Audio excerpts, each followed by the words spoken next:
Are we back? Yes, Oh we're my back. God. I'm so Wake sorry. up.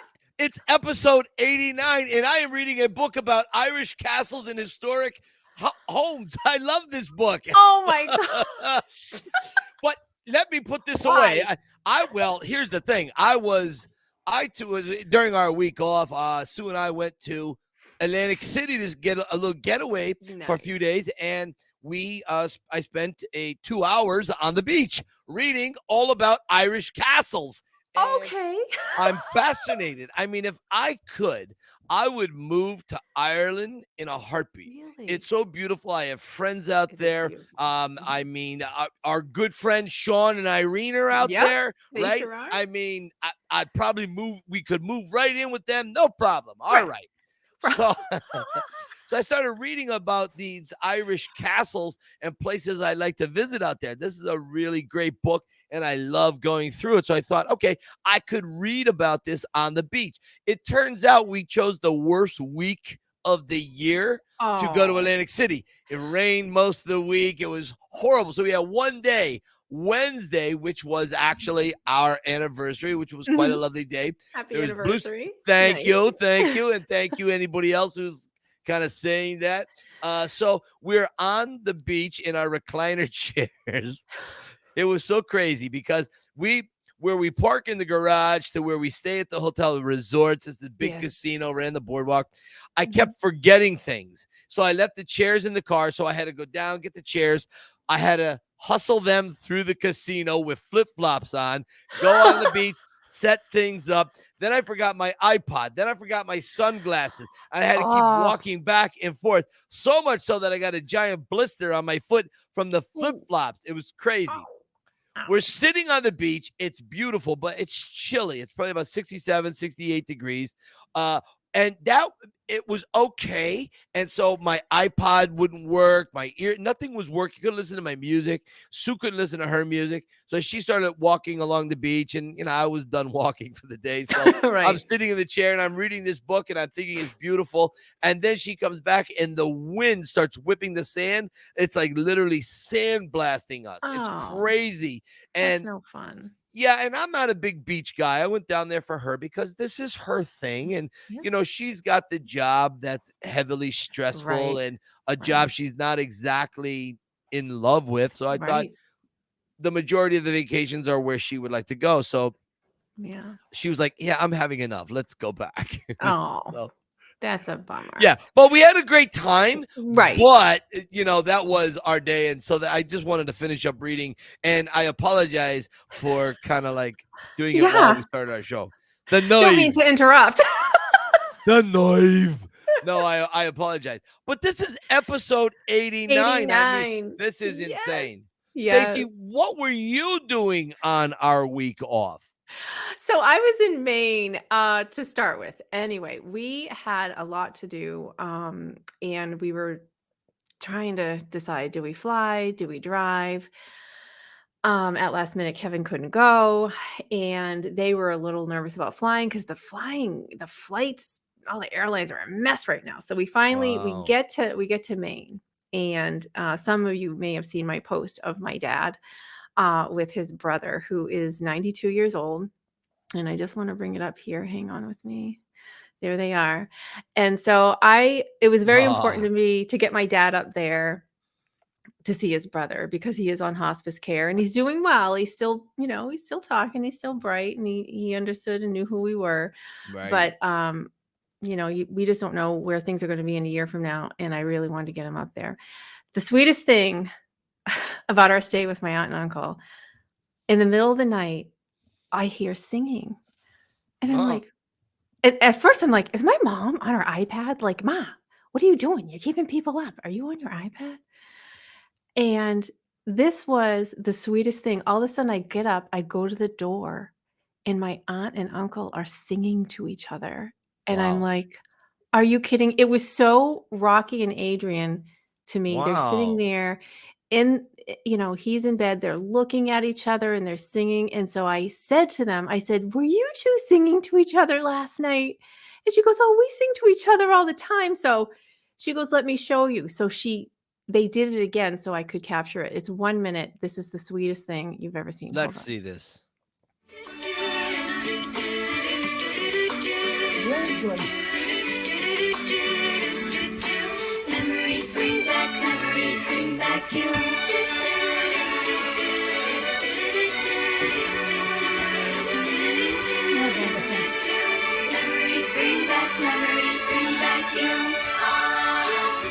You are my sunshine, my only sunshine. You make me happy when skies are gray. You'll never know, dear, how much I love you. Please don't take my sunshine away. And that's sweet. Bum, bum, bum, bum. I love you, sweetheart. And then I say, good night, my sweet prince. Sweet dreams. I love you. Wake me up in the morning.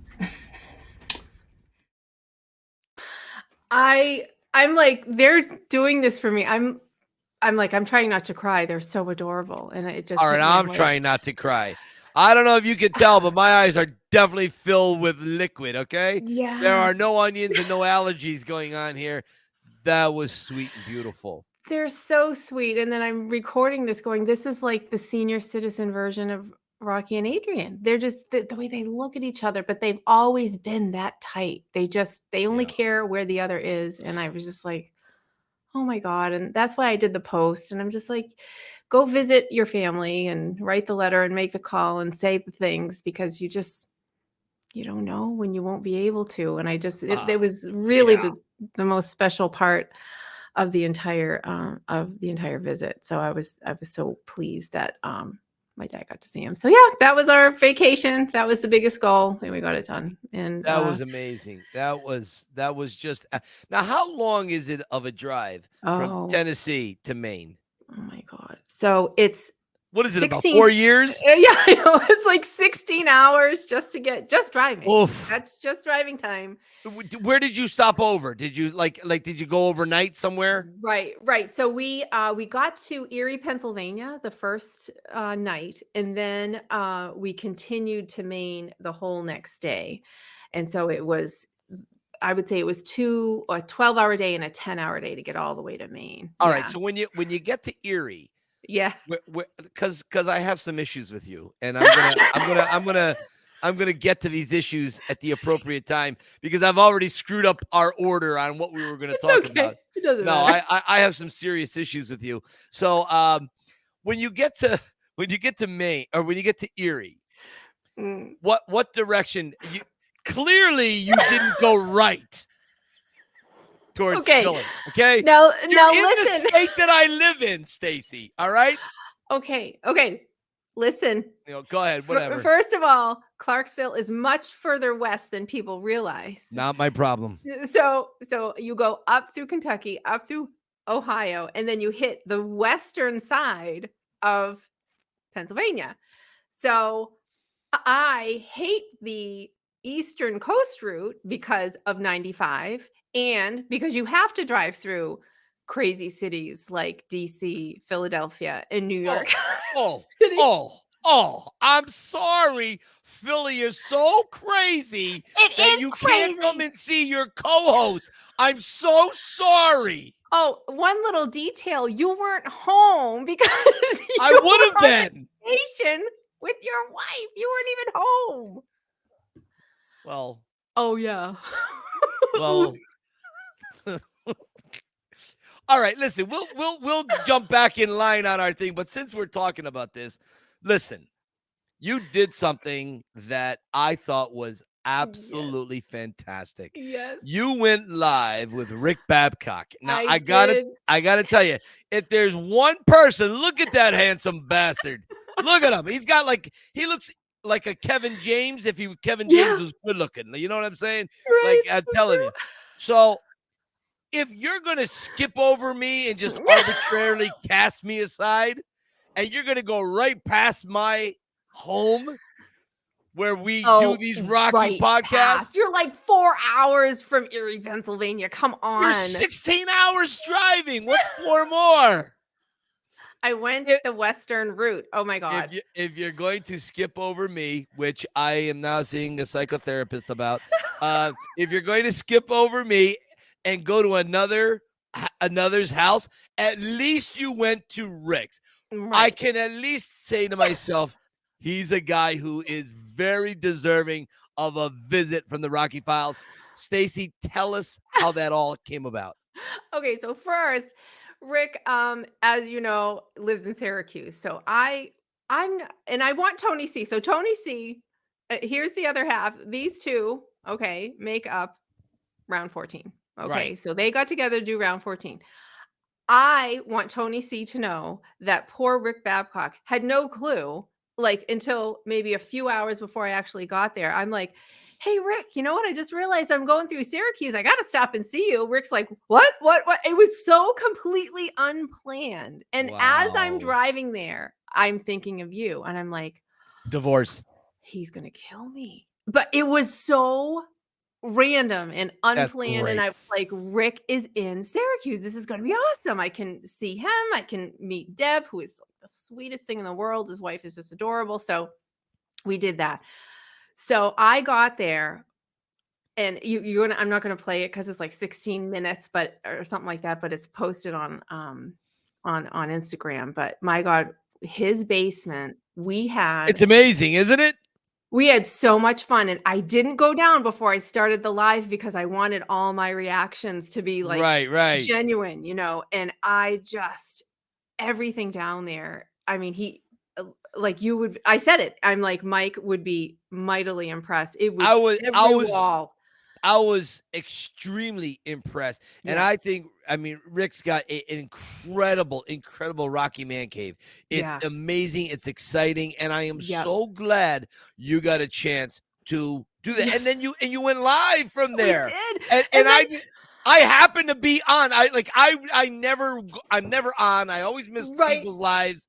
right. And I saw it, and I thought, okay, what is the worst thing I could put on here to pretend like I'm upset? Because I'm really happy you went there. right. Divorce lawyers are being dialed as we speak.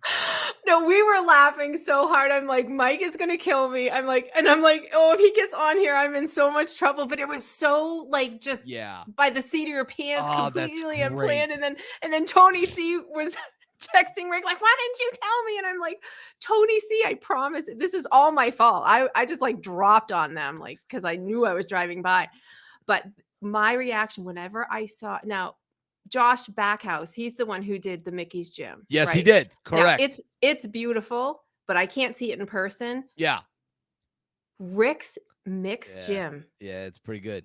I don't know how Josh could make his better. It is so unbelievably gorgeous. It is. So precise, so unbelievable. He that did a great job. And then when it's so funny because it was like tucked behind, I'm going around the room and it's tucked behind me the whole time. And then when I saw it, I'm like, oh my God, I nearly That's died. pretty good. And he had me sit in his Adrian chair. Ah. He's like, oh, he's like, you have to sit in this chair. Look at that. So- That's awesome. Yeah, so that was so awesome. I'm like, I gotta order one of those. But we had so much fun, and I made this video here, and I haven't posted it yet because I wanted to do it here. This is the unboxing of the bike that he sent me. Nice. Hang on. This was my reaction. I hadn't opened it yet, so this is my real reaction when he sent me the bike. All right, so I just received this box in the mail, and it comes from a Miss Deborah Babcock, who is the wife of Rick Babcock. I have not opened this yet, so I wanted to do it now. I'm not sure what this is, but I wanted to capture it, so I'm going to open this and see what Rick Babcock has been up to. Oh my God. I am ready to die at what I'm seeing right here. This is the motorcycle. Hold on. Oh, Rick Babcock. I am, look at this, you guys. Look at how awesome. I'm going to push this aside. Look at that. Oh, wow. Look at the detail. It's so precise. You guys have never seen my desk. This is my desk that I sit at when I'm doing the episode, and it is going to live here on my desk. Rick, I cannot thank you enough. I know how much time and effort this takes. This is just beautiful, and it's one of a kind, and you sent it to me, and I am so, so grateful. I am going to be sending you a little surprise in your Venmo. Anyhow, thank you so much. This is just the best part of this bubble, and you guys are just fantastic. I love both you and Deb, and I hope that we can meet someday. Thank you.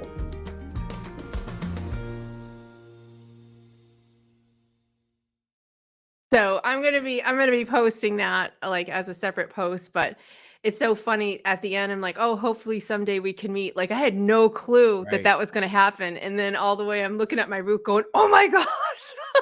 So I just wanted to meet him so badly, and Deb, and they were just so good to us. They had like rushed around. They got my parents and I subs. We were, oh my God, we were so stuffed. But I wanted to show people the talent in our bubble is significant. Okay. Oh, yeah. I'm blown away by, like, you walk through Rick's house. He's like, oh, I built that. I made that. I just wanted to show off their backyard. He made this deck. Oh, look at that. Okay. You keep circling. Hold on a second. Sorry, guys. All right.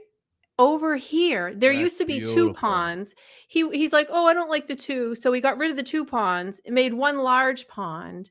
This backyard, I felt like Nice. it was like so zen, and so like I felt like I should be doing like meditation or something. Nice. And Is that a pool or a hot tub?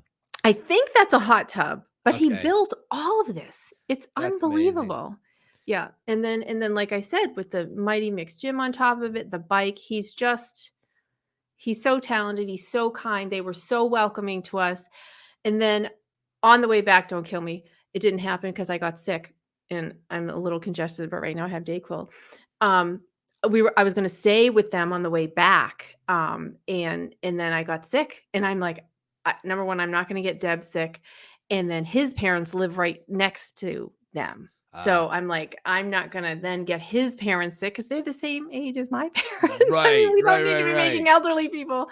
But I just wanted to give a huge, long shout out to Rick and Deb and how much fun we had. And it was so nice to meet someone, and because we're so far from each other. And so I was Yeah. I was very excited. And they were so nice to my parents. They're like helping them in and out of the car. And all this stuff. Yeah, well, I'll tell you what, when I take a drive through India and I go see Raminder, I don't want to hear anything from you, okay?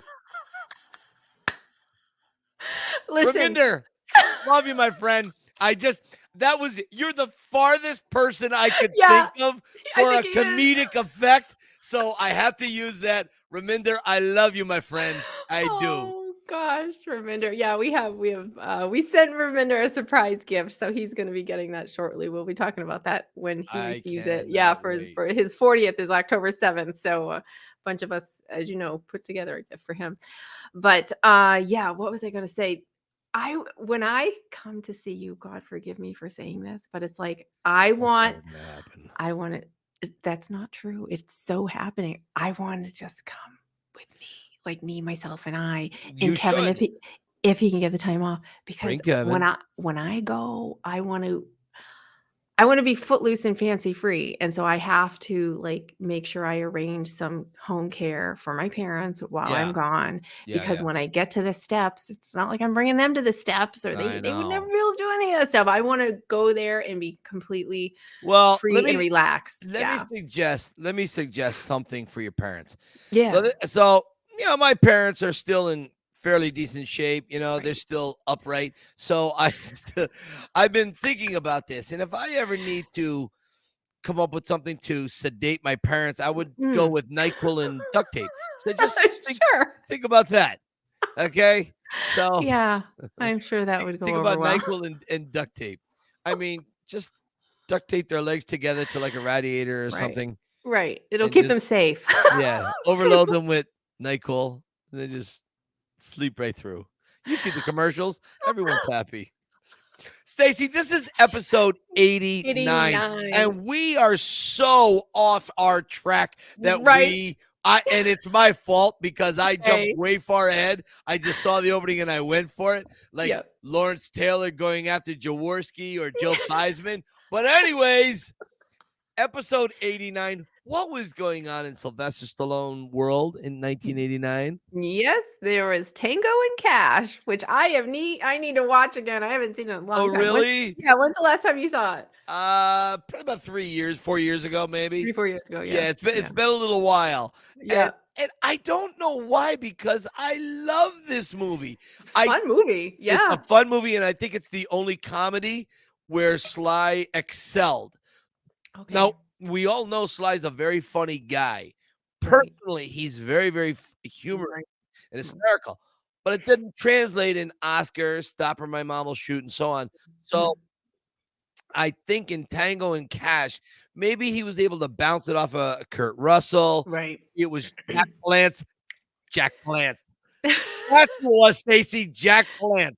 Are you all wondering why I snapped my fingers at Jack Palance? Because I told Stacy I could not remember a particular actor who, when he won an Oscar for City Slickers, it was City Slickers, that's what it was. Yes. was. Yes. Stacy and I had this conversation before. I could not remember Jack Palance, who was from my neck of the woods, Hazleton, Pennsylvania. He drops down on the stage and he starts doing one-handed push-ups on the Oscars. Yes. Do you all remember that? Okay. I remember that, yeah. Anyways, he's the bad guy in Tango and Cash. So this prompted a whole thing, and Stacy and I could not remember City Slickers with Billy Crystal and him as Curly, and then there was, of course, Curly's Gold, but we'll just move right past that. Well, Stacey, what was going on in your life in 1989? 89, I was still at that Catholic school, just trying to survive and get through. And no, not much was going on. 89 was all of high school was pretty quiet for me. So, I but gotcha. you had something very special happen in 89. I had an earthquake hit my life in Yes, 1989. you did. In September of 1989, I had made the decision really 88 of that I had decided to grow my hair very long like Rambo's. And in 89 September, I met Sue at Burger King's parking lot. And that was it. Yeah. That was Yeah. all she wrote after that. And so that's the year that my life pretty much changed. And you can never see what's coming around the corner. And so by embracing that, it took me a little while to embrace it, because I think, like anyone, you're coming off of insecurities, you're coming off of past relationships, and you're like, you don't know this person, but you're so attracted to them. And there's a moment there that is so earth shattering that you say, okay, I'm going to go with it. And I mean, I would not be here today if Sue and her girlfriends did not decide to drive to Burger King's parking lot at the bottom of Luzerne Street in West Right. Scranton. They hadn't done that. I mean, I don't know what would become of me. I would be a far less man. I can tell you that. I would be far less. But I am not going to bore the audience with, because you could read and cue the Rocky music. There's That's 9.5 pages I write about how that all went down. And so sweet. Yeah, and it's good. It's interesting. But if I were to read it, you guys will fall asleep. So just know, 1989 is when I met Sue. That was the big thing in my life at that time. And That's nice. So here we go. All right. So what do we got that's next? We have, okay, so getting back on track. September 22nd, Expendables 4 comes out. Yes. Now, Stacy, you don't know this. A lot of people don't know this. I've kept this from my mother and father. I haven't told anybody in the family. My brother doesn't know this. Our friend, the Canadian kid, Tim, from up north, Tim and I got the shot of a lifetime. I know it. We we got an opportunity. We actually got hired for Expendables 4. We played two characters. In two scenes, he saves Jason Statham, and Yeah. I save Dolph Lundgren. Right. Neither of which made the movie. We know. ended up on the cutting room floor. However, we have our poster cutouts that Yes. the studio put together. Tim and I did not do this on our own. Absolutely not. The studio No. put this together. Would you show Tim and my what we look like in our expendable characters? All right, here's Tim. Nope, that's you. So here I am. I play the ambassador. Ambassador. And my tagline is, it's time to hunt. Okay.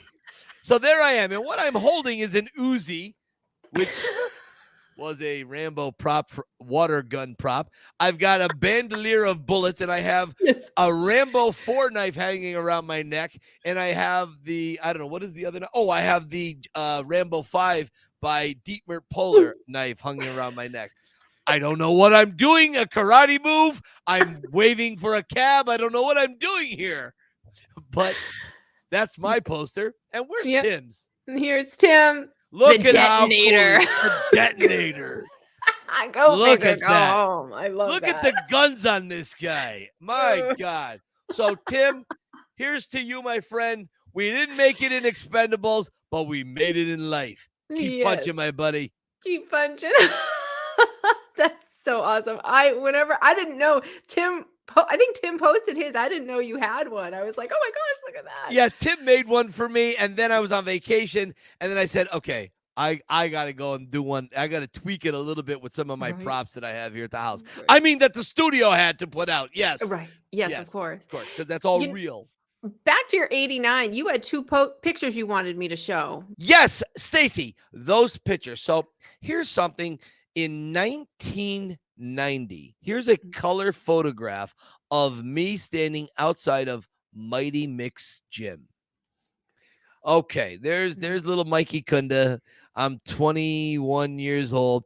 And here we go. So you see the professional boxing sign. Now, there are two. Leave this up for a moment. There are two types of the first one from the original Rocky was very faded. You couldn't even read the professional boxing on it.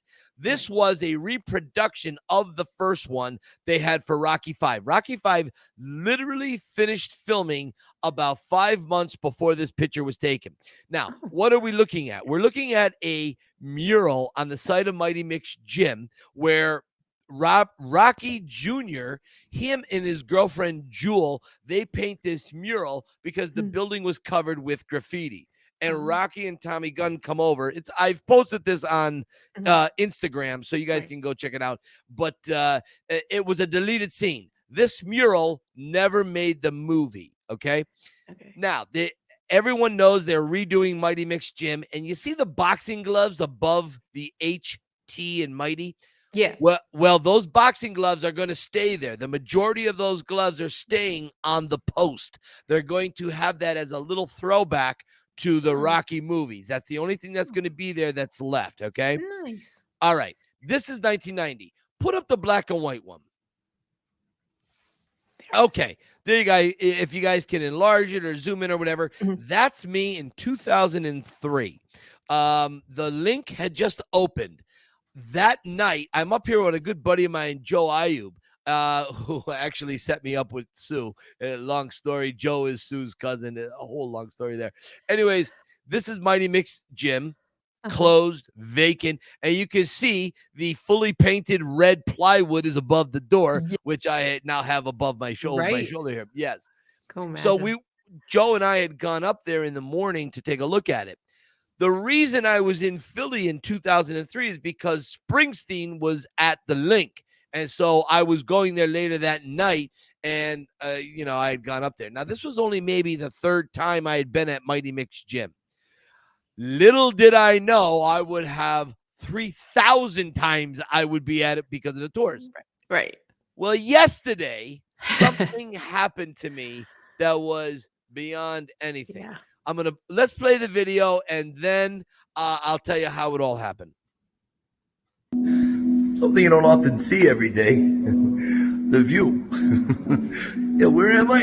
Take a guess. You're gonna eat lightning and you're gonna crap thunder. You're gonna become a very dangerous person. That's right, Mickey's poster was right here. So this is what Rocky would have seen, even though we all know it was filmed out in the Main Street Gym out in LA. Just getting a little preview. So Okay. awesome. Yeah. So this was this is something I just did not expect to happen at all. Over the last year, the crew that has been building the gym and refurbishing it, I've gotten to know them. And at first, like any bunch of Philly wise guys, they start busting my ass. But Right. after a while, I show them it don't bother me, and we start talking. And next thing you know, we're like, filling gaps. So we're kind of hanging Nice. out talking, right? They're Aw. great guys, and they're all Rocky fans. So yesterday, this guy, Anthony, I've seen him on a bunch of my tours coming in and out and doing his thing. He goes, "Hey, Rock, come on in." He goes, "Bring your tour in." He goes, "I'll show you around." So I walked through the first floor. I'm blown away. Now I'm my adrenaline is going. Yeah. My hands are shaking. I should have had my camera going as I walked through the door of the gym, but I couldn't think fast enough Right. because I'm like, oh my God. Right. Now, we all know the real gym was out in LA, the interior Main Street Gym. Mhm. But the exterior, to walk in, Stallone had to walk in that very entrance as Rocky in the filming. So I thought, Jesus, I'm walking in the footsteps of Rocky Balboa. No Rocky fan has ever done this before. So me and my tour, just happenstance going through, and he goes, "Come on, Rock, you go up the back steps." We go up the back steps, and now the next 2 floors are going to be apartments. And I'm looking around, and I'm like, I just want to get to the front window where Mickey's poster had been, okay? Yeah. And looking out the window, we take it, and we're looking around, and you could see in the background is my group with the gray sweats on. They were real Rocky fans. They're from Barcelona. So their English wasn't exactly perfect. So Right. I should have handed the camera to them so they could film. Anyways, the guy, Anthony, says, "You got to get Sly to invest in the building. Ground floor is still open." And of course, Sly and I did have a conversation where I told him I wanted to turn it into a Rocky Museum, a Mighty Mix gym, whatever. And he said he'd like to turn it into Mighty Mix restaurant. Now, I thought that was a great idea. So, Sly, if you're watching this, first floor is still open. They don't have nobody in there yet. And it's a big enough space where you could make a small eatery or a restaurant or something. Or you could open the Sly Stallone shop there. Oh my God. Now that's a place. That's perfect. Because that whole area. So a lot of people have been worried about that area because of, the heroin, opioid addiction and all that. All that's pushed out there. What you have in that area now, you have grown men with man buns walking a Chihuahua with a Starbucks latte. You have moms with all their teeth pushing a baby buggy. Okay. Right. They've cleaned it up. Yeah. It's cleaned up a lot. It's pushed. Now that area is much cleaner. So businesses are opening up there. So Sly, I sent you a message. And if you're watching this, let me know. I'll put you in touch. We can open up something on the first floor. Let me tell you, that is so perfect. I know it is. There's no more perfect location. That is unbelievable. I love it. That's it. I hope it could happen. So anyways, that's kind of like everything I have to kind of like talk about. So I guess we're out of here, right? Are we done? No. No, we're not done. even close. No? No, not even close. We have extensive Rocky Bubble updates, and we don't have a guest. We don't have a guest this week, so we do have some Sly video to show you and then discuss in replace of our of a guest. So I'm just gonna go through my very long list. This is in no special order. But I just why don't we start with Tim? Because we've already mentioned Tim. So as you know, here is Tim Wistard. And did you know that the Seiko robot has been found? Interesting. He has a job. Guess what his job is? That's a good guess. Pizza maker. He's working in a restaurant. Hang on.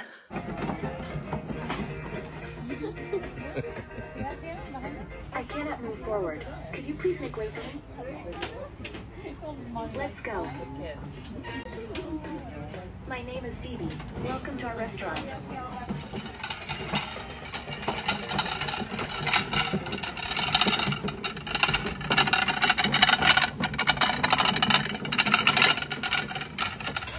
Yo, Paulie, who taught her to talk like that? All right, let me get this straight. Bridget Nielsen goes to being married to Sylvester Stallone to dating Flavor Flav. Seiko the robot goes from Rocky 4 Right. to waiting tables. Right. I'm thinking Rocky 4 is a cursed movie, okay? Right. What is happening? And Seiko looks like it's on some kind of crack, heroin, ketamine diet. What happened to the robot? It's been stripped for parts in Canada. So Tim sends me this. He's like, you got to play this. I'm sorry. That's weird. That is weird. I'm like, if I ever had a robot waiting on me, I don't know. You lose your tip, right? Like, a robot doesn't need money. I don't know. That is something that's actually very, very interesting, Stace. Do you have giant grocery stores? The chain giant? Yeah, You have giants. sure. Yeah. They got that stupid, goofy, thin robot with the googly eyes that goes up and down the aisles. I don't even know what it does. Yeah. And it gets in the way, but it's supposed to be like sensitive. So when people walk by with carts and whatever, it stops. I must have hit that thing like 12 times. And if you punch it or kick it or try to like slam it, body slam it, or put it into a cooler, apparently they don't like that. And don't like security that. comes over to you. Right. Yeah, the real tough at giant. Let me see you out on the street. Let's take it there, okay? Well, those I thought are for security for unruly guests like yourself. Oh my God. Oh, I wasn't talking about me. It was a friend of mine. Oh, Yeah. sure. Yeah, no. Yeah. Anyway, so Doctor, I'm calling because of a friend of mine. He has this problem. Oh, a friend of yours. Okay. You're crazy. All right. Oh, we Let's try. see. So, Sean McFadden is coaching this unbelievable young lady. Oh, she's fantastic. Olivia Ford. Okay, she has a GoFundMe page. I'm going to put in the link right here, but she is just upending the entire boxing world in her age group. Like, they're having a hard time finding young women to fight her. Like, she's that Okay. good. I'm a guy and I wouldn't fight her. Okay. Right. She's fabulous. So she does have a GoFundMe, and it's simply for travel, hotel, and all. I'm sure there's fees and all these things that she has to pay, but I just wanted to give a shout out to Olivia. Guys, you know what? Leave this picture up for a amazing. second. Here's the thing. Olivia, she's trying to do something that is very, very difficult, especially for females in this sport. It's tough enough for guys, but imagine a female that feels the calling to become a boxer. Yeah. If any of you have like 9 cents, $12, something, give what you can for Olivia. She's trying to fulfill a dream, and she has a great guy in her corner. Sean's one of the nicest guys I've met. I know Sean pretty well, and he's a great human being. So there he is. Look at this guy. This guy puts his all. He puts his heart into it. And so if you could spare something, give something. And they have a very special Mickey Rocky relationship too, because, without getting into her personals, but nobody is spared difficulty in their life, whether you're young or old. And I met her, and she's kick ass. Yeah, she's kick ass.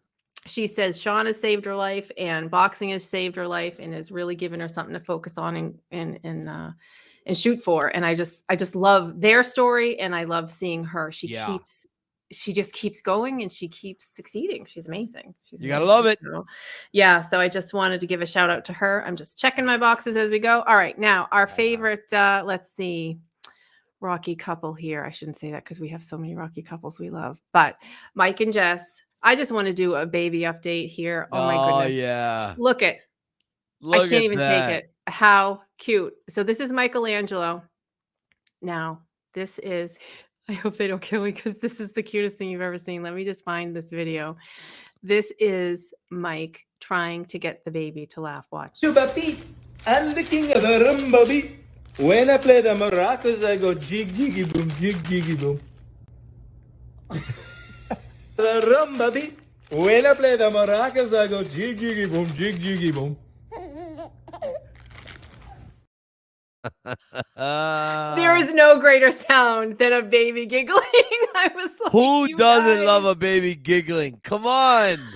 so adorable. I love, just, I yeah. really love Mike and Jess. I had the absolute pleasure of having them on a tour, Yeah. and then talking to them at the re-release of Creed. I'm sorry, Creed. Yeah. Sorry, Director's cut. Rocky Director's IV cut. director's cut. I apologize. So I had the privilege of really spending a little bit of time with these guys, and they really are a beautiful, sweet couple. And to have this beautiful baby, Michelangelo, I mean, come on. Yeah, come on. It's just amazing. And the giggle, that kid's giggle Yes. is infectious. The best, so cute, so cute. And then let's see. So another Jess Morelli, who we love to death. I love this kid. Yes, I know. She have the best Rocky bridesmaid party in Philadelphia. I Look know. at this group. I'm like, oh my God, there's no better bridal party. It's the than that. best. It's the best. She's such a great human. And when they were here, long story short, I couldn't be there, but she had reached out to me, and I told her I was going to meet her, even if we got together for a coffee or a drink or something. I wanted to send her off into the marital bliss, but it didn't work out on my end. So I'm sorry I missed you, Jess, but those pictures are fantastic. Yeah. Just awesome. I'm like, oh my gosh, I would have done that if I was anywhere near there. So Joe Mangiabracina, who was with There us he is. recently, right? So his friend has this picture of him from high school. Okay. All right. Now watch this. His friend takes this picture and inserts it into one very iconic scene. Let me find it.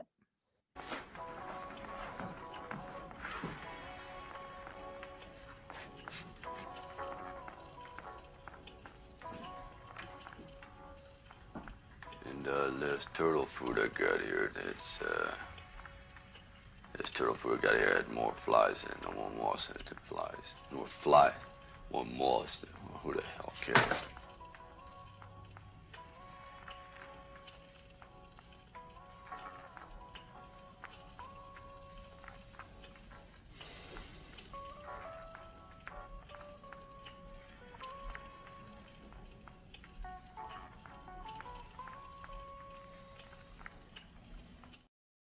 Isn't that awesome? I'm so jealous. Right? I want someone to do that with my picture. Right. I want that. Oh my God, am I jealous of that? It's seamless. Yeah, well, That Joe has was a friend that can perfect. do it for you. And Oh it was my so, God. he Joe, makes tell it- your friend to reach out to me. I gotta have that. Right. They gotta put a picture of me. That I'm telling you, my life is incomplete without that. Right. That was brilliant. I thought that was Brilliant. so cute. I'm like, he's like, use it if you want. I'm like, yeah, we're showing that. That was so cool. Totally. All right. So Vincent Lemonnier. So let me tell you something. So he has a band called Suffocating Minds, and they have a new album out called Secret VHS. I'm Oh like, wow. oh. So talk about talent in our bubble. So this is the third track has just come out. He announces the other day, here's our latest video. I'm like, do I watch a video that's called Secret VHS? But it's just imagery, kind of 80s vibe imagery, but the music is very like synth vibe, very sultry. So yeah, okay. So it would match a Secret VHS experience. Bow, chicka boom, chicka boom, bow, chicka boom. Your pizza is here. I don't have any money to pay for it. Well, I guess we'll have to take it out some other way. Well, exactly. Anyway, 15 seconds of that vibe. Hang on. All right.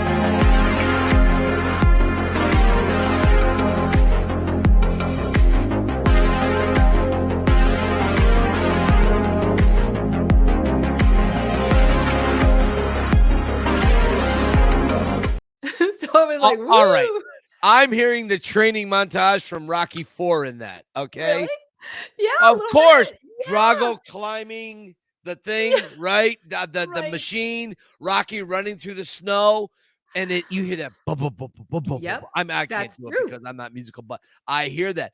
So how can we find that? Because I want that song on my iPod. Right. So I'll put the link in here, but he's you. releasing them, I think, one track a month, and there's 9 tracks to this new album called Secret VHS. So I gotta have that track. yeah, I gotta have it. put everybody in the mood. So I was like, ooh, we got some passionate people. Some passionate people in the bubble. Stacy, you don't have any VHS tapes that I you're do not. that you're No. concerned about, are you? Let me tell you, I am so not adventurous in that way. No. All my adventures are extremely private. Behind locked, closed doors. Oh. So our good friend Jason Knight, who we do have to have on here one day, has announced a contest. So here is Jason. He rebranded J-Man's Movie Cave to Backtrack Cinema. Ah, okay. And he is going to be creating a top 50 moments in the Rocky franchise history. And he says here, if anyone wants to be a part of top 50 Rocky moments, please submit your video by October 15th. So that's why I wanted to put this out now, so people can submit. And I have submitted a couple little videos. Like videos of us talking about it, right? Or right. videos of the moment in question. I think of talking about it. So he just sent me this. Hold on, it's 55 seconds. What's up, Rocky fandom? Thank you, Stacy and Mike, for doing some promotion, letting people out there know about this. So all you guys, Rocky fans, Rocky fandom, all I need for this top 50 Rocky moments video is a video under 2 minutes. It can be, 30 seconds to 2 minutes, however long you. Tell me about your favorite Rocky moment. Not the Rocky character, but your favorite moment in the Rocky franchise. And then I will edit it into the video. It's going to be like a giant ranking, a top 50 ranking video. I'm looking for about 20 volunteers, people to participate. It could be less, it could be more. The more, the merrier. So if you guys can do that, Stacy can guide you to all my information on Instagram, what have you. And I really appreciate this, guys. So keep on punching. Thank you. All right, Stacy, let's do this right now. Let's cut this section, and we can put it on the podcast, but then let's give him this section too. Yeah, absolutely. All right. For me, round 14. Round 14 is not just a boxing moment. It is a metaphorical moment in life. Yeah. Apollo Creed is life. Rocky is us. Life knocks us down, and we're struggling, and we have our family around us like Mickey and little Mike. Get up, get on your feet. But yet you have Mickey, who loves Rocky as a son, saying down, down, stay down. And that's the people who love us. They don't want us to be hurt, but yet they want us to rise at the same time. Rocky gets up, waves Apollo in. Apollo cannot believe it. That moment is made by Carl Weathers' shake of disbelief. Yeah. That is what makes that moment. Yes, Stallone is brilliant in that moment, but he cannot be brilliant if Apollo's incredulous. If he cannot believe. I just beat the hell out of this guy. He was done, and now he's up, and he wants to fight me. Come on. And then he goes on to break his ribs. Again, Rocky doesn't win the fight, but he goes the distance. He does the best that he can. And that is what all of us can only hope for in life, is to be standing at the end of the day, like round 14. What is your favorite moment, Stace? That's a tough one. I know I go back to the same one all the time, but the beach scene is because there's so many things happening all at once. And it is a love story, and it's Adrian's growth. It's Rocky having to admit something he's never had to admit.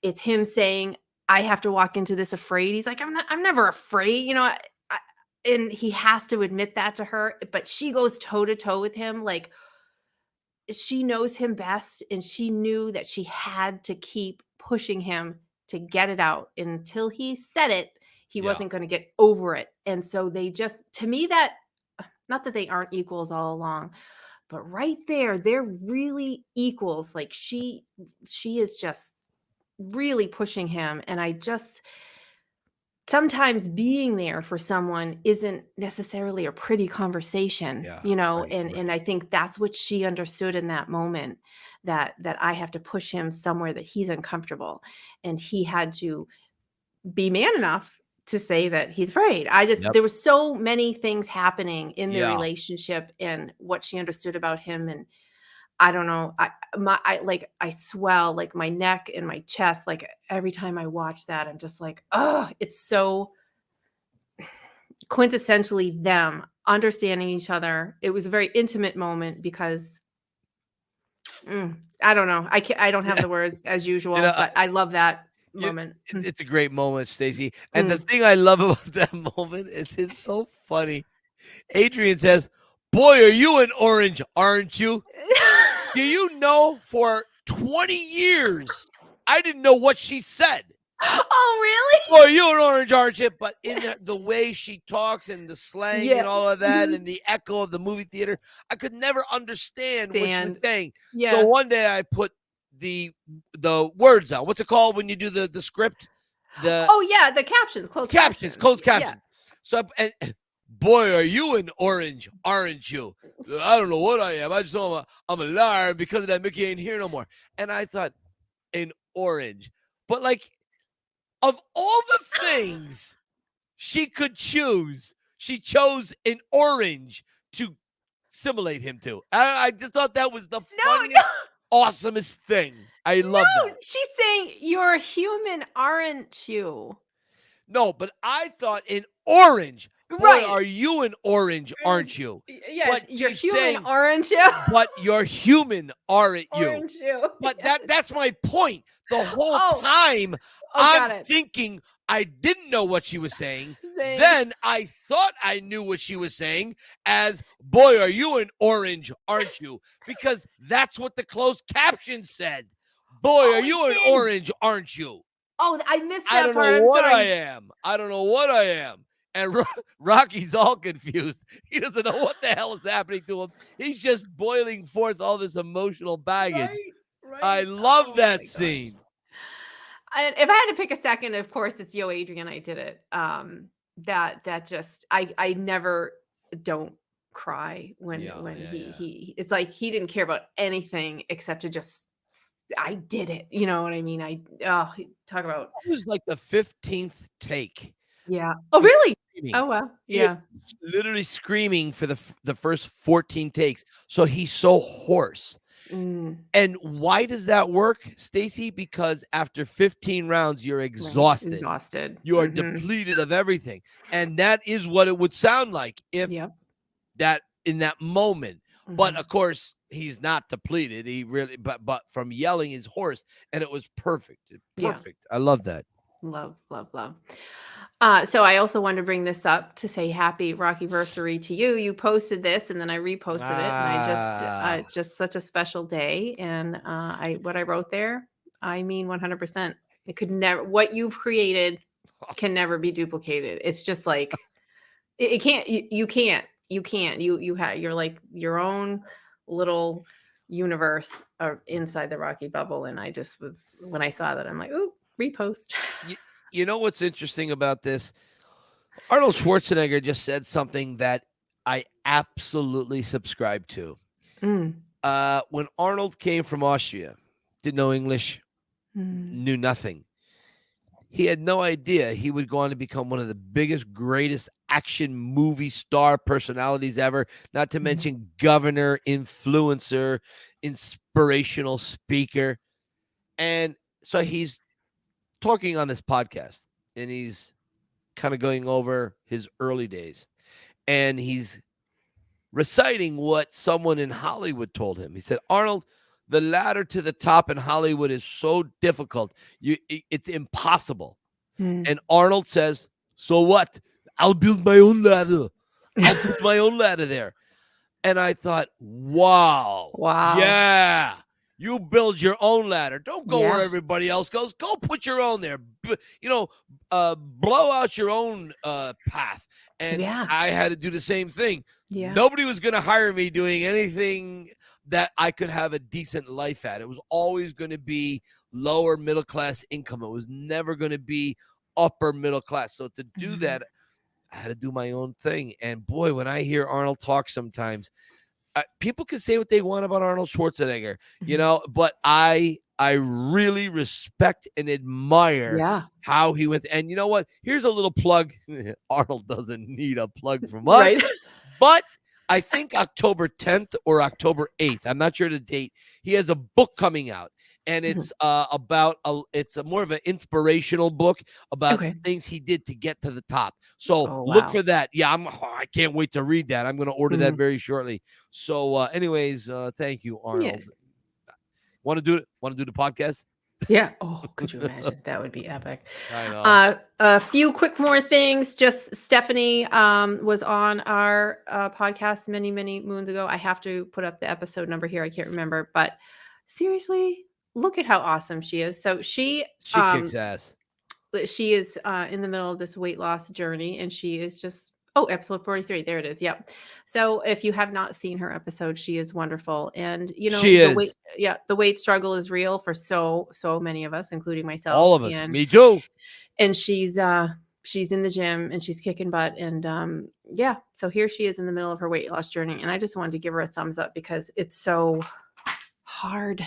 And it's like, do I get a day off from worrying about my weight and what I eat today? It's just like, you can never get away from it. And it's just frustrating. So she's doing so good. And then our Larry, I just want to send out a very special big hugs to him. Many people know that he is in the middle of chemo and cancer treatment. And the sad thing about chemo is it can also cause a whole lot of havoc. And so he had to have a hip replacement. So just wanted to say we love you, and this is that keep moving forward chapter, which he is doing. And I text with him every now and again, and he stays so positive. I'm like, oh my gosh, he's just amazing in that way. So he is recovering from a hip replacement. Stacey, I was literally on the phone with Larry about 20 minutes before you and I got on here. Oh, and really? I'm going to talk about that in a few moments. So you keep right on going. Okay. And then birthdays. So I just put out a post about birthdays, and I want people, I am like, I don't want to miss anyone's birthday who's been a guest. So if you have been a guest, please send me your birthday. You don't have to send the year, but I would like the day and the month so that we do not forget you. Yeah. And birthdays, today we're recording on October 3rd. Hey! There he is. Look at this beautiful son of a bitch. I love Sean O'Donnell. So one of my favorite people on the planet. I love this guy. Yeah, out in Ireland. And as I say, when anyone turns 52, he is officially a full deck. So congratulations. Happy 52nd. And then here, Irene Graven is his other half. And I feel so bad. Irene. We missed her birthday. She was September 26th. So happy birthday to you, belated, my dear. And they were just a very recent episode for us. And let me think, birthdays. And I can't wait. So Jason's Etsy store with Deb. Okay. I just ordered that tray that's right in the center. Yeah. Nice. I can't wait. So, anyone who's looking for that, sort of ocean vibe, I went and took a deep dive into their page on Etsy, JDK Craftsman. What beautiful work. Deb does all that water effect, and Jason does the woodwork, if I remember that correctly. Absolutely. Yeah. So I am going to be getting that in the mail. I can't wait. I'm going to be showing that off. And then the last thing is Christian Lavelle. So Christian is in the middle of his own medical stuff right now. I'll let him get into that. If anyone wants to reach out, he is in the middle of, he could use some support right now. So I will say that Christian Lavelle follows us, and you can find him in our followers.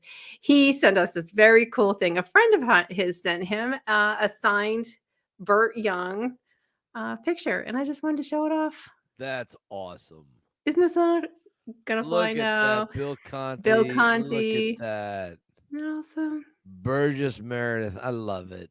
Yeah. So his friends sent him these things to cheer him up. And I just, again, like Larry, I want to send out hugs to Christian Lavelle, because it just, definitely, people are just facing things that you're like, oh my God, talk about being thrown a keep punching chapter of life. Yeah. It's just I keep hearing it over and over, and it just breaks my heart. And Christian is a sweetheart, and he was a lovely, lovely episode. So go find his episode and watch it. That is our Rocky bubble, and I just love you guys. So yeah. I have a feeling they love us right back. And that's the thing I love about those guys. Yeah. All right, now we're done, right? No. So you Who sent do me we these. do we have a guest? We have no guest. Ah, come on, we have to be out of here. It kind of looks like we have a guest with the way he's sitting on stage. We can That's pretend true. we're sitting on stage with him. That's true. That's true. So I thought this would be interesting. Normally, I don't do this. Normally, I don't send Stacy interviews with Sly because any of us can access this. Everyone has been reposting a lot of these videos, but recently Sly was at the premiere of Sly, the Netflix documentary on his life at the Toronto Film Festival. And I thought, boy, wouldn't it be interesting to just tune in and see what Sly has to say. So there is a 52-minute video on YouTube of Sly being interviewed, and it's really, really eye-opening. And again, a lot of people have been posting some of these videos, not all of them, but I thought some of these, I went back and I watched the hour thing, and I was blown away. And so I thought, I'd like to talk to you, Stacy, about these. So what do you say? You want to play the first video? Yeah. So this one. I just found out something that I found very interesting. You painted the Rocky character before you wrote him. Right. Tell us about that. I think it's, well, for me, it's beneficial to know somewhat what the character looks like. Rather than basing it on me per se, I thought, okay, this guy would look a certain way, and upstairs you can see the painting of it, and in the background you see the city, and he has this 29, 30-year-old face, but the eyes are ancient. They're really old, long before their time. And I go, I got that. So when I play Rocky, when I designed the character, he had kind of old eyes. In other words, he's seen too much, he's kind of pained and so on and so forth. So once I had that, the second element was I need a name. I can't write Mr. X or I'll just call him Mark. And then I'll fill it in later. And Mark rips to the body, and it just doesn't work. It doesn't work. No, but when you say Rocky, oh yeah, Rocky throws a thunderous punch. It works. And then so that went with Apollo Creed, and I had to find names that brought about an image. Where did the name Apollo Creed come from? Oh, you're never going to believe this. So I'm going through a couple of stolen books, and it's true. And one of them happened to be, what is the word? It's used. Someone yell it out. It's in astrology, and it's a book that charts all the different. It's a certain word. It'll come to me, and in there it had different counties and cities and where the stars would be aligned. So I'm paging through this thing. It's like giving me a headache because it's mainly math. And there it was, Apollo, North Carolina, in the county of Creed. I went, stop the music. That's where you got That's it. Apollo, the city, Creed, the county. From an astrology book, you got that From an name. astrology book. I love that. That's right. All right. That's very cool. Very cool. I'd like to say I'm a genius, but I'm not. Not. I don't know if it was North Carolina, but it was somewhere down there. Yeah. Okay. So that's cool. First of all, I wrote thoughts, okay? Because so many things go through my mind that I need to focus, and it's hard for me because when I see a situation like this, an interview like that is one of the rarest questions Sly has ever been asked. And it inspired me to ask him a question too. I had asked him, I didn't send this to you, I don't think. No, you wouldn't. Oh, that's right. I wrote him and I said, Sly, I said, all the hours, all of the interviews I have read, which are plentiful of you over the decades, you never once said where Adrian came from, the name Adrian. And he writes me back and he goes, it's a secret. Oh, but I'll tell you. And he told me, and I was like, oh my God, really? That's it? And that was all that it was. And I thought, okay. Anyways, you guys don't want to hear what the secret is. come on. You want to hear it? Yes, come on. You want to hear the big secret where come on, Adrian came from? You think I would like to know about that? Come on. No, really, you don't want to hear this. It's so boring. You're killing me right now. You're killing me, Smalls. You're killing me. Sandlot. All right. Okay. So here's the secret. He just liked the way the name sounded in conjunction with Rocky. That's it. There is no big story behind it. Nothing. The Apollo Creed name, way cool story. Yeah. Compared to Adrian. He Right. just liked it. So your names at that time, Barbara, Lily, Lisa, Linda, right? All those names out of the 60s and 70s. Patty, Patricia. Yeah. They didn't have the name. Just in Sly's brain. So now you have to say to yourself, okay, Sly being this incredible artist, this writer, this all those great names you can, those adjectives that you can put to describe him. His mind works a little bit different than the rest of ours, who kind of aren't on that plane with him. So he said, Adrian, Rocky and Adrian, Rocky, Adrian. And that's where that came from. Now, Stacy, do you know the origins, the etymology of Rocky Balboa? I don't know what etymology means. I'm not quite sure. I saw Mike Tyson use that in a video. I thought I'd use that. Skullduggery. It's basically the skullduggery. No, etymology, I think, is the derivation. Is it derivation? It is how you get the name of a person. Like, where does the name Mike Kunda come from? Mike and Kunda. So where does Rocky Balboa come from? Okay. Stacy, what I do is I learn big words throughout the week, and I try them out here on the podcast, and I count on you to delete when I look like a moron.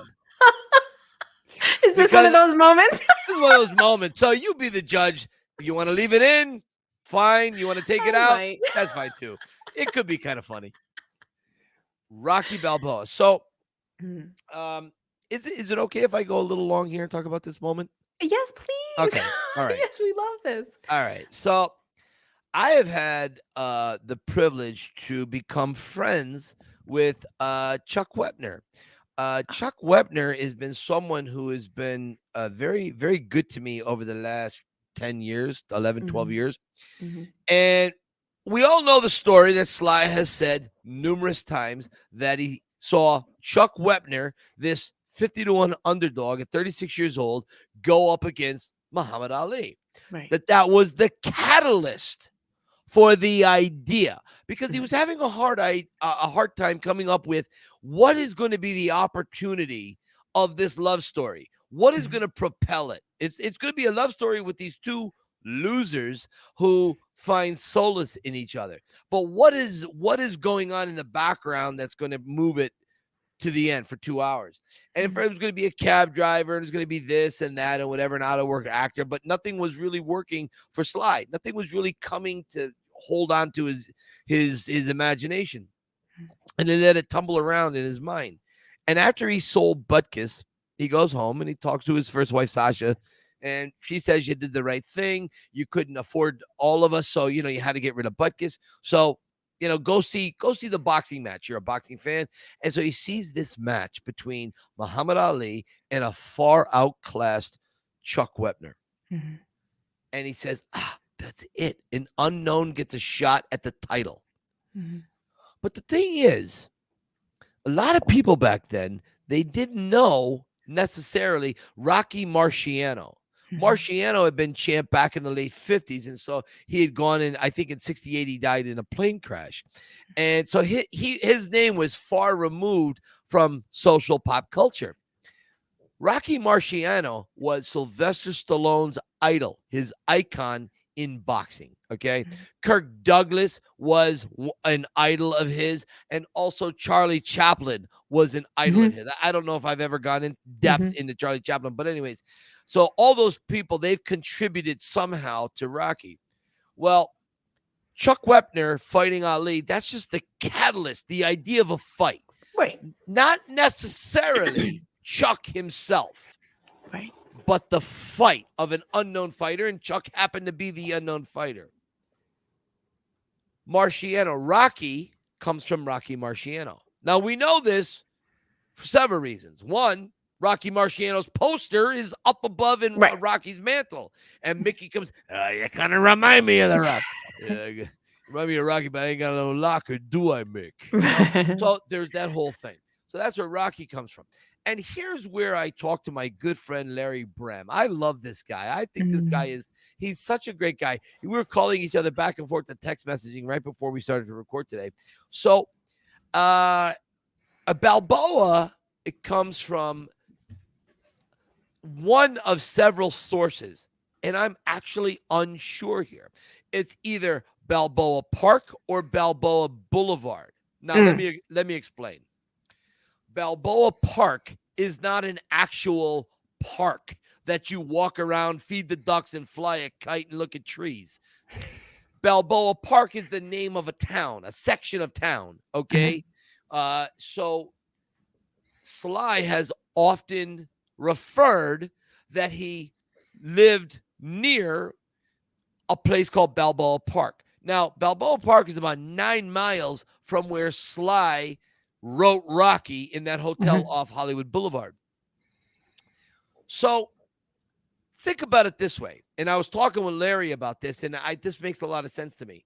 Sly gets out to Hollywood in roughly December of 74. I could be slightly off, but right around that time.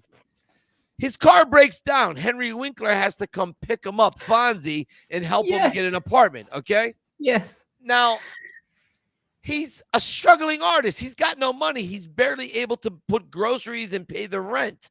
He's not out driving around looking at the towns around him. But he's got a TV and a radio. And I'm thinking he hears on the news, today in Balboa Park, a family was whatever, okay? Or it was Balboa Boulevard. And it was, Larry pointed this out to me. In Sly's reality show with his family, there is the scene where Jennifer is driving and Sly, and it shows Balboa Boulevard, BLVD. Boulevard, right. So I don't know if it's Balboa Park or Balboa Boulevard. I have video of Sly saying 20 years ago it was Balboa Park, but then maybe he meant Balboa Boulevard. I don't know. My problem, and this is what I told Larry, I don't know if I want to message Sly on this and burn a question, because I don't want to overburden Sly with these questions that took place 47 years ago. Right. Stacy, where were you 47 years ago? I was 3. Okay. All right. I was what? 8? 8, yeah. Yeah, I was probably 8 or 9 years old. 8 years old, I guess. I don't even remember what I was doing back then. Okay. Right. So now I'm going to ask Sly a question. Right.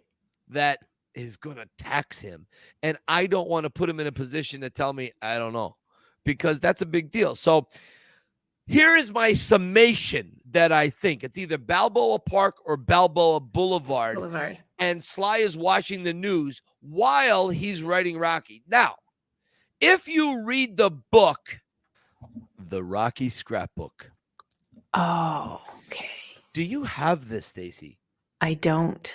All right. I guess I know what I'm sending you. So I have 6 copies of this book. I buy them.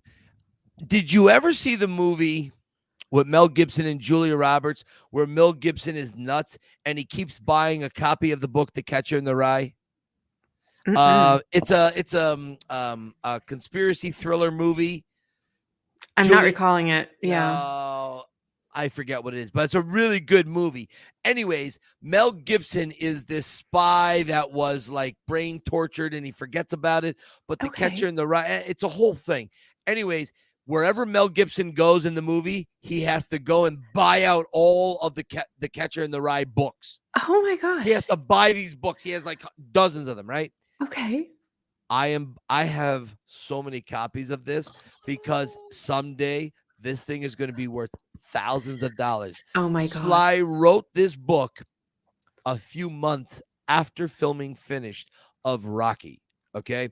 In the book, it has very rare pictures, dialogue. There's all types of stories Sly tells when everything was fresh in his mind at that point. Everything was on point. This book had been my Bible. This is the first one I bought, hence all the yellow tabs. You can see the tabs I have in it. And love it. Yeah. So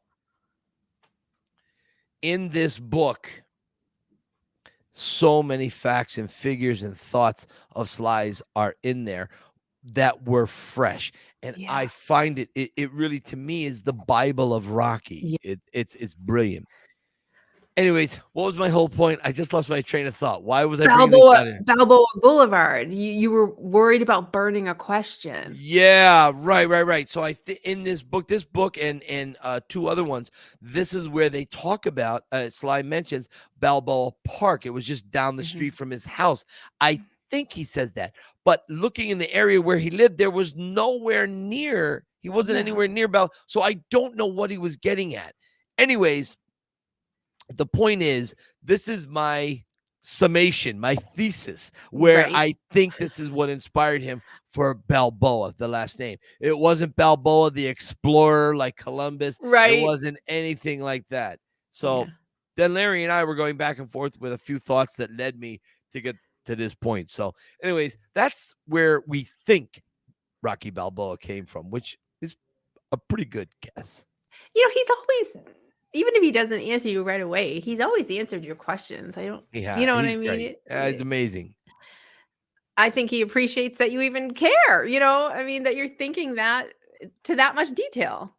So then I started looking at Apollo and Creed, right? So I found Apollo in North Carolina. There we go. I'll get a bigger picture, but here we are. So crazy, okay? It just things like this, you just can't imagine where it all comes from. And this is a riverbed in the town of Creed in West Virginia. So I don't know. And Sly says in that video, I'm not sure if it was North Carolina, but it was somewhere down there. Yeah. I mean, we're asking the man to remember 47, 48 years ago. Would you have ever thought that's how Apollo Creed came up? Not in a million years. But as he got going, I thought, isn't there an Apollo constellation? Yeah. So that's what I thought he was. So whenever he said it was on the map in North Carolina, that threw me. I thought he was going to say Apollo constellation. Right. So it is interesting. And the whole Adrian thing, I'm like, oh, is that like a secret crush he had in middle school? Or, I was hoping it was something like that. I still need to know the dates on Paulie and Adrian's headstones. Why those dates? Yes. Arbitrary? Right. I don't know. Random. Yeah. Do the numbers mean something personal to him somehow? Yeah. Right. Yeah. Right. And that's what I think I want to, but I want to wait till we get him on here to ask him that stuff. So. I know. We're going to need him for a day. We're going to have to we'll just kidnap him. 4 hours. I'll bring the rope and duct tape. You secure the ether and we'll put a rag over. We'll just knock him out. Oh, yeah. We'll put him in the trunk of a car. Right. Here we are. We're admitting to our crime. So if anything happens to Sly, it's all right. It was Mike. He said it. No, Sly, I swear to God, I'm just doing it for comedic effect. I'm not going to duct tape you, okay? All right. Let's go to video number 2. This is the impact video. Stacy, hit that up for us. what message or life lesson from any of your characters do you hope has had the most positive impact on your fans and on the world? Oh, never give up, never give in, never give out. That's it. It's real simple. Never give up. Never give in, never give out. Never give out. Just keep it going because you never know what's behind the next corner. You'd be shocked. It's very easy to quit. And I know, believe me, I like to quit every day. I don't want to do things, but I force myself to do it because I know there's a reward coming. Maybe it's around the next corner, maybe it's 10 miles away. That's the biggest lesson, is that don't give up on yourself, ever. Your thoughts before I say my thing. You go ahead, Stace. Well, I mean, it's everything we say. We close every single time. Keep punching. We say it all the time. Yep. The only people who fail are the ones who quit. Yep. You know, and so much of the time, you know, I've said it to Sarah and I've said it to a lot of musicians. I said, there's a lot of talent out there. And Arnold said it. You're waiting for talent to quit. And then you get to jump forward a little bit. And that's your opportunity. That might be the corner that if you're the one who doesn't quit, then around the next corner that someone else didn't take, you get it. Yeah. So that's the entire Rocky franchise.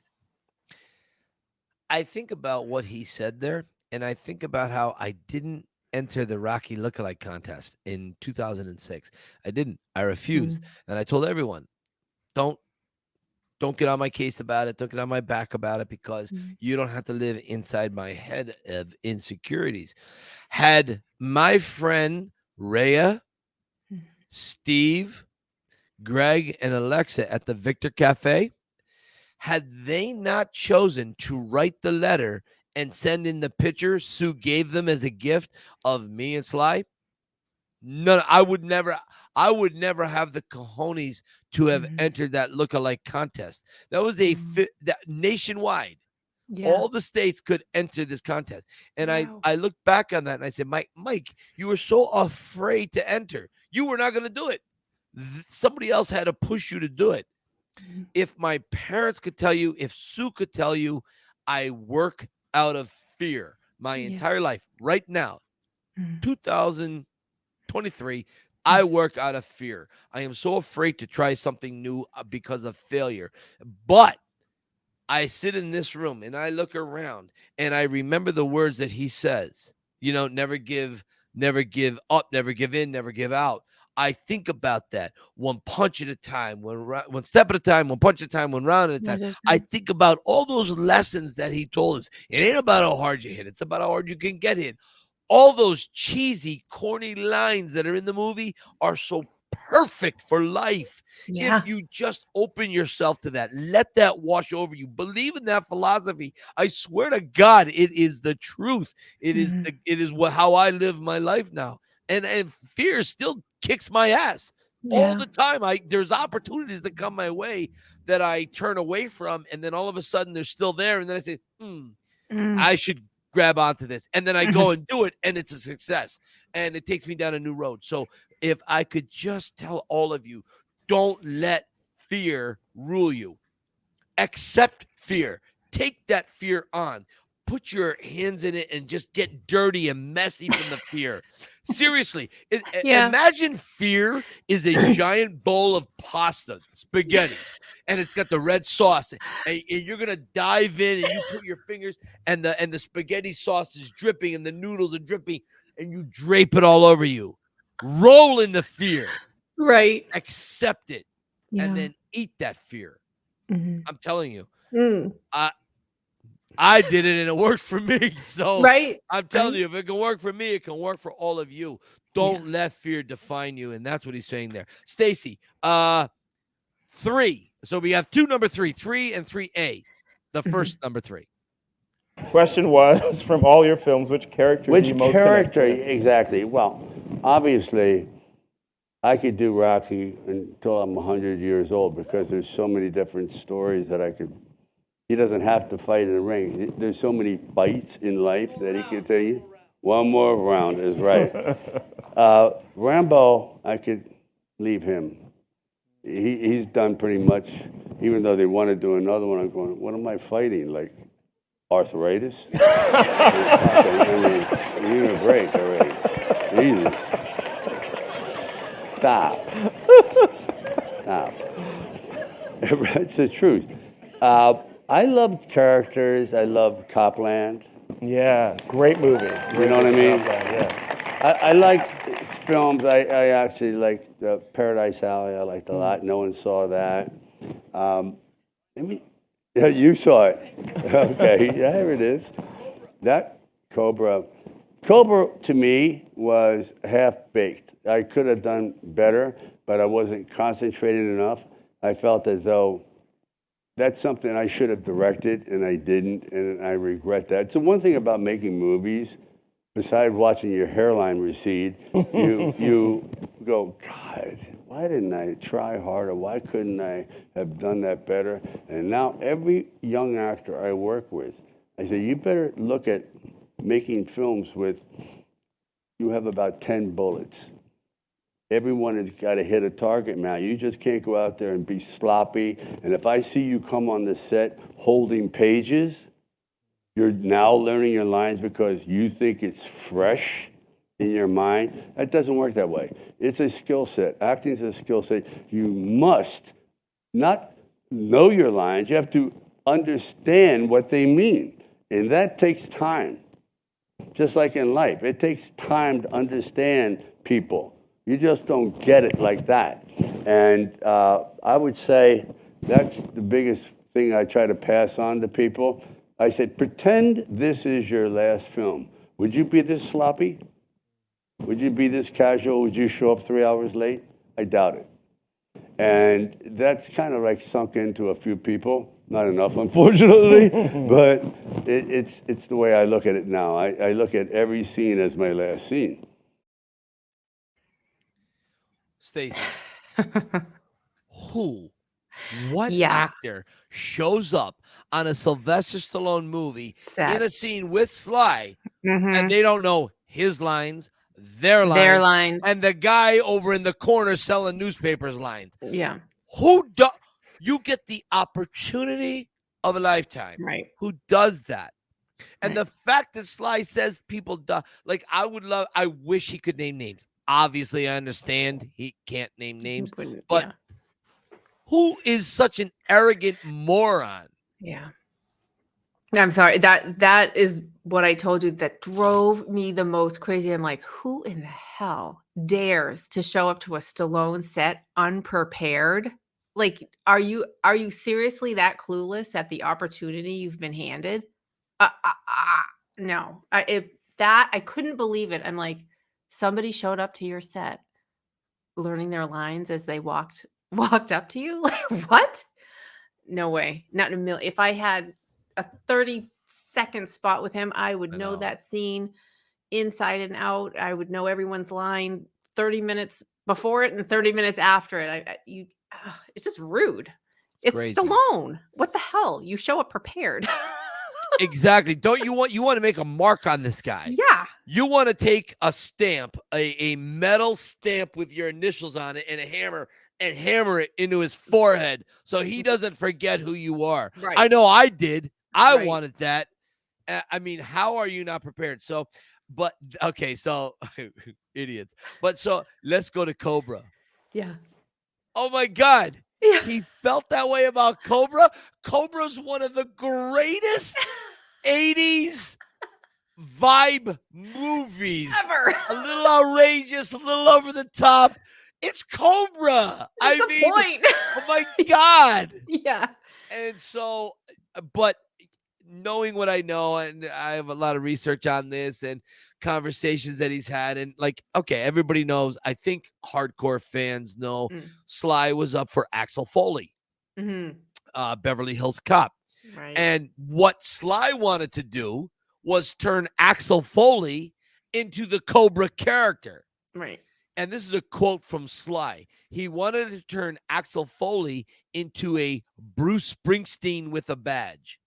Okay. Yes. That's Mhm. what he wanted to do with Axel Foley. And the studio Okay. said, yeah, nah, No. Sly, not gonna work.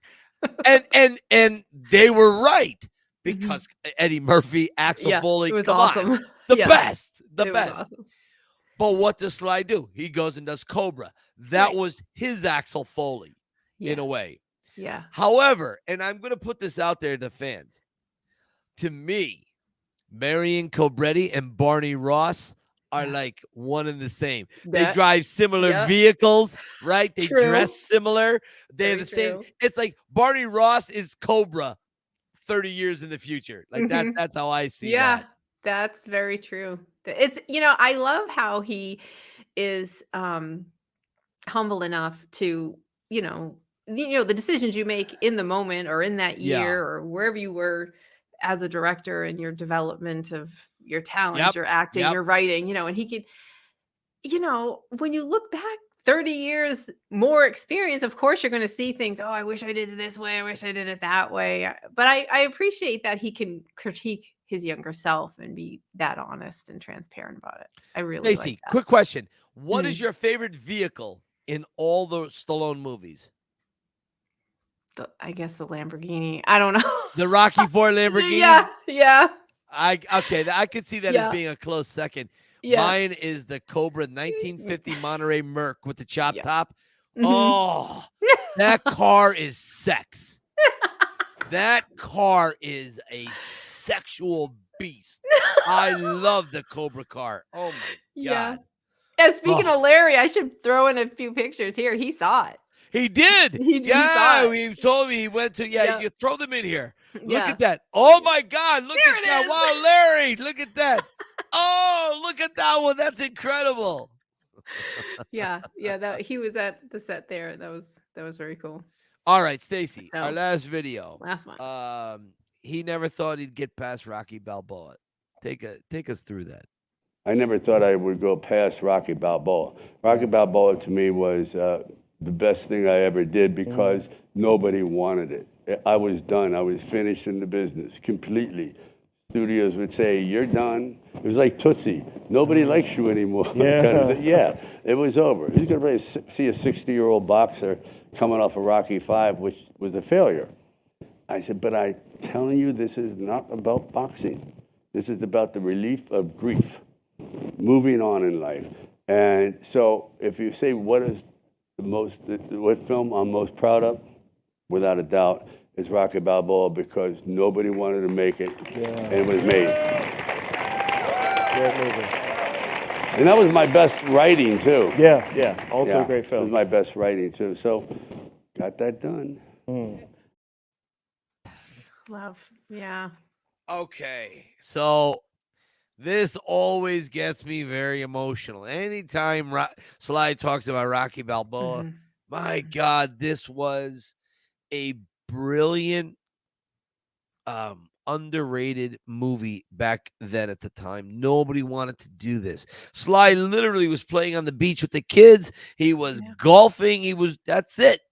Mhm. And he hung in there. He kept going because you don't know what's around the corner. You never know what's going to happen. You must stay persistent. You must persevere. And for him, we talked about it on the podcast. This is, I think, last year we talked about it. When Sly was doing Tulsa King, Mm. Sly, one day we had this 8-hour text messaging back and forth Yes, I remember you going saying. about Mhm. how much he suffered through Balboa, how nobody wanted it, how Irwin Winkler put the screws to him. Mhm. And you cannot imagine a guy like Sylvester Stallone, Rocky, becoming a Rocky story. Mhm. I mean, just I get so much because Rocky Balboa, it gave me something that I could never get anywhere else. I couldn't get it from my parents. I couldn't get it from my wife. I couldn't get it from whatever friends I had in my life. I couldn't get it. And Rocky gave it to me. Rocky 1, Rocky Balboa. I mean, these are the things that without those movies, I would not be here right now. That's for damn sure. Yeah, and what I love about Stallone is when he's told no, that's when he stands up tall Yeah. as that is my favorite thing about him personally. And help me with the actor's name who said nobody ever helped Sylvester Stallone. Who was that actor? Okay, so Teasel, Brian Yes. Dennehy. Brian Dennehy said Dennehy. it in that New York restaurant. Nobody ever gave Sylvester Stallone anything. Nobody ever did anything for Sylvester Stallone. No agent took him in tow, no manager, no movie producer, no director said this guy is, as they did with a lot of other big stars. It was always usually somebody else. Sylvester Stallone made himself from the ground up. He wrote his own scripts.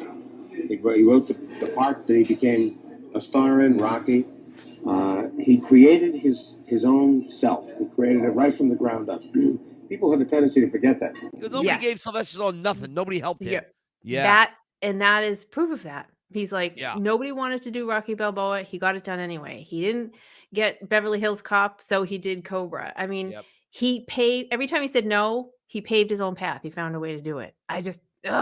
That to me is the best quality about him. He will not sit down and look what he's accomplished and look, the millions of people he inspires because of it. I know. I just It's amazing to me. love that about him. Mm-hmm. So Stacy, this may be one of our longest episodes with no guests. It is. It officially is, I think. Yes. Sue, your brother, and I think this topped your brother. Yeah. Yes. Yeah. And how about my brother? We haven't talked about the people that love Jason. They think he should be an actor, an FBI, CIA agent. There were people that really loved Jay's interview, right? Oh my God. He was so sweet. Yeah. He's just it was just interesting to, hear his perspective. You have two people who came up in the same household, but somehow are still so different, but yet understand each other so well. I love you too. You guys are adorable. Yeah. We got a good connection, and it's one I'm eternally grateful for. Look at that handsome bastard. Look at him. Yeah, he is. Man, every day I ought to put his picture right up alongside on the mirror, so when I'm shaving in the morning, I say, I could try to look as good as this guy. Oh, come on. You're both handsome guys. Stop. No, he's really handsome, though. Yeah. He's really, really handsome. Anyway, hey, Stacy, this has been great. I missed you last week. I missed you. I know. What a long week. Yeah, you missed me so much you went to Syracuse, but whatever. Oh, okay, but anyway. One more thing. I got a gift for going to Syracuse. I do. Hey, listen. Hey, Rick sent me I got my mugs, my glasses too. Did you? Yeah, he sent them to me. They're over in the side. I don't have them right here, but yes, I love it. I love it. He did a great job. Thank you, Rick. So, anyways, Stacy, where can people find you? I am on Instagram at Had Me at Yo, as well as the Rocky Files, and on Facebook we are at the Rocky Files Podcast. And Michael, what about you? So over on TikTok, you can find me at the Yo Philly Film Tour. On Instagram, you can find me at the Yo Philly Film Tour. And I wrote a little book called Cue the Rocky Music. It's a really good little book, and I think you guys would appreciate it. It fits in stockings nice for Christmas. Go to Amazon and pick it up. And there's a little movie, a little documentary done by the really great Jim Toscano called The Pretender. There I am, 15 years old, running up the steps with my yellow top and my little black shorts with red, blue, red high knee socks. I am pretty uncoordinated. I love it. It all works. That's me. Adorable. Stacy, I'll see you next week, my friend. See you next week. Until then. Keep punching.